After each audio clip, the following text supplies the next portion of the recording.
Les séances de renforcement de compétences des membres de l'association des services de bar ont lieu sans anicroche les 3 et 4 octobre à Parakou. Nous avons deux types d'associations. Il y a des associations de fait et des associations déclarées. Si un groupe est passé dans les deux cas, en dehors de ça, qu'est-ce qui justifie notre association? Pourquoi nous avons choisi, pourquoi nous décidons de rester, de travailler dans cette association de services de bar? Quels sont nos objectifs? Quels changements nous pouvons apporter pratiquement? Ce n'est pas le discours, je sais faire ci, je vais faire ça, non, c'est pas ça. Si nous voulons changer leur vie là, de quoi avons-nous besoin et quels sont les moyens dont nous disposons pour changer la vie de nos sœurs, pour qui nous sommes dans le bureau de l'association, pour dire, c'est nous les responsables de ADIS, c'est nous les responsables de BNSB. Dans la communication orale, quand vous êtes ensemble, c'est bien d'être clair dans ses propos, de ne pas être ambigu dans ses propos, c'est-à-dire compliqué. Il faut que vous puissiez vous exprimer aisément. Si c'est que vous comprenez trop le français, il faut que vous monnayez le français. Pour que les autres ne puissent pas dire, on n'arrive pas à comprendre ce qu'il dit.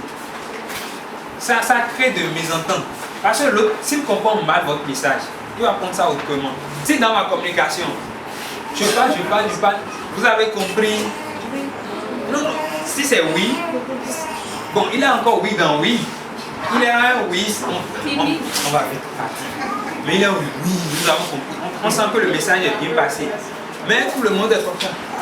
Voilà. Au détour de ces communications, elles ont appris sur le leadership associatif, la gestion de vie associative, les techniques de communication, de plaidoyer et lobbying, des dialogues constructifs et bien d'autres. Ils nous ont formés sur comment faire pour faire avancer notre association des services de bar, PSBL, dont je suis la présidente.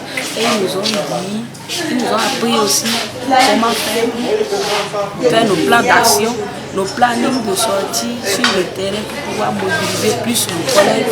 Avant, on avait des difficultés pour les aborder.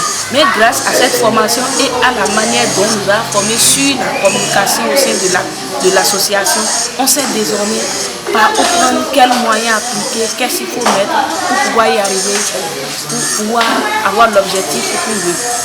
J'ai suivi beaucoup de choses parce que je ne connaissais pas mes droits, mes devoirs. À travers cette formation, j'ai pu connaître ce qui sont mes droits. Je m'engage beaucoup pour pouvoir bien travailler avec l'association. Je suis tellement contente. Nous avons prévu déjà des choses à faire. On a prévu aller sensibiliser les serveurs de bar et aller dans les centres de coiffure, centres de couture pour sensibiliser les collègues. Ce renforcement de capacité des membres des associations des services de bar et restaurants fait suite à leur installation pour la défense des droits de leurs pairs et ce, dans le cadre de la mise en œuvre du projet renforcement des droits et capacités économiques, professionnelles et juridiques des services de bar et restaurants.